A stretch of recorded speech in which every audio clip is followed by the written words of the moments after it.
Hello అండి అందరికీ welcome back to Anu KR vlogs. నేను మీ అనురాధ. ఈరోజు నేను చూపించబోయే రెసిపీని బ్రేక్ఫాస్ట్గా కానీ స్నాక్గా కానీ ప్రిపేర్ చేసుకుంటే చాలా రుచిగా ఉంటుంది.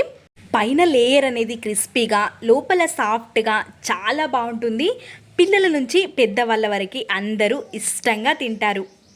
ముందుగా ఒక గిన్నెని స్టవ్ పైకి పెట్టేసుకొని ఇందులోకి 2 కప్పుల వరకు వాటర్ని యాడ్ చేసుకోవాలి. మనం ఏ కప్పుతో వాటర్ని తీసుకుంటామో అదే కప్పుతో పిండిని కూడా తీసుకోవాలి.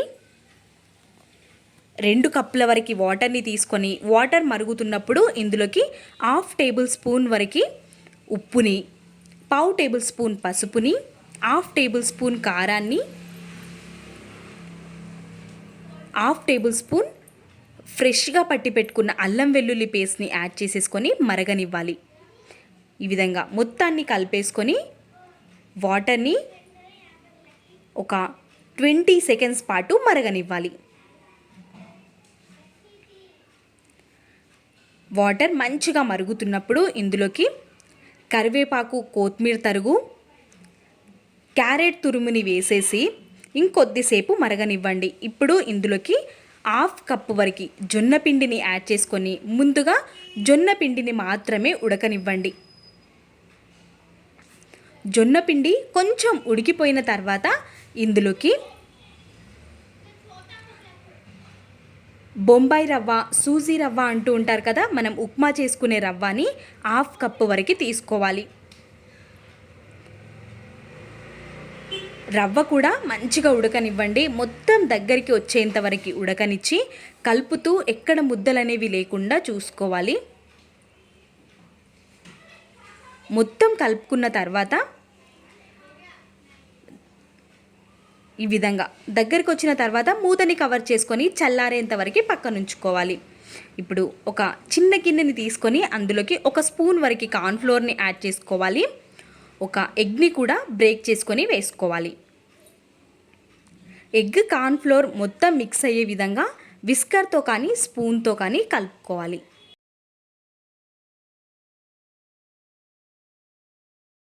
ఇందులోకి వాటర్ వేయాల్సిన అవసరం లేదు. 1 స్పూన్ కార్న్ఫ్లోర్కి 1 ఎగ్ కరెక్ట్గా సరిపోతుంది. ఇప్పుడు ఇందులోకి ఒక చిటికెడు మాత్రమే ఉప్పు, పెప్పర్ పౌడర్ని యాడ్ చేసుకోవాలి. ఒక 1/2 టేబుల్ స్పూన్ వరకు వేసేసుకొని మూతని కవర్ చేసుకొని పక్కన ఉంచుకోవాలి.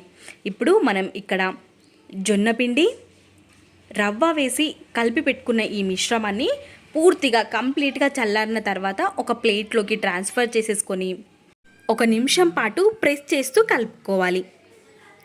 ఈ విధంగా పిండి అనేది కొంచెం సాఫ్ట్గా అయ్యేంత వరకు కలిపేసుకొని ఈ మిశ్రమాన్ని పక్కన ఉంచుకోండి. ఇప్పుడు ఒక గిన్నెలోకి కొంచెం ఆయిల్ని తీసేసుకొని చేతికి అప్లై చేసేసుకొని ఒక ముద్దల్లాగా చిన్న చిన్న ముద్దల్లాగా తీసేసుకొని చేతి పైన ప్రెస్ చేసుకొని తీసుకోవడమే. చాలా ఈజీగా చేసుకోవచ్చు ఈ రెసిపీని. చేతి పైన కానీ లేదంటే మీ దగ్గర ఉంటే బటర్ పేపర్ పైన కానీ ప్రెస్ చేసుకొని తీసుకోండి. నాకు చేతి పైన చేసుకోవడమే ఈజీగా అనిపించింది కాబట్టి అన్నింటినీ ఇదే విధంగా తీసేసుకొని ఒక ప్లేట్లోకి పెట్టుకోవాలి. ఇప్పుడు కార్న్ఫ్లోర్, ఎగ్ మిక్స్ ఉంది కదా, ఇప్పుడు ఇందులోకి డిప్ చేసుకొని ఫ్రై చేసుకోవడమే. ఒక ప్యాన్ని స్టవ్ పైకి పెట్టేసుకొని 2 టేబుల్ స్పూన్ల వరకు ఆయిల్ని యాడ్ చేసుకోవాలి. ఎక్కువగా కూడా పట్టదు, 2 టేబుల్ స్పూన్ సరిపోతుంది. ఇప్పుడు ఇందులోకి ఎగ్ మిక్స్లోకి డిప్ చేసుకొని వేసేసుకోవడమే. ఈ విధంగా ఫ్రై చేసుకుంటే సరిపోతుంది. ఈ విధంగా ఇంకొక లేయర్ లాగా పైన మనం ఈ విధంగా కోటింగ్ చేసుకుంటే చాలా బాగా ఫ్రై అవుతాయి. కొంచెం వేగిన తర్వాత టర్న్ చేస్తూ మంచి కలర్ వచ్చేంత వరకు వేయించుకొని ఒక ప్లేట్లోకి సర్వ్ చేసుకుంటే సరిపోతుంది. వేడి వేడిగా తీసుకుంటే అబ్బా రుచి ఏమన్నా ఉంటుందా? తప్పకుండా ట్రై చేయాల్సిన రెసిపీ. ఒక్కసారి ట్రై చేయండి.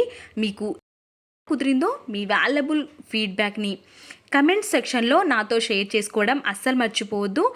ఇలాంటి మరెన్నో రెసిపీస్ లింక్స్ అనేవి డిస్క్రిప్షన్లో ఇస్తాను, ఒక్కసారి చూడండి.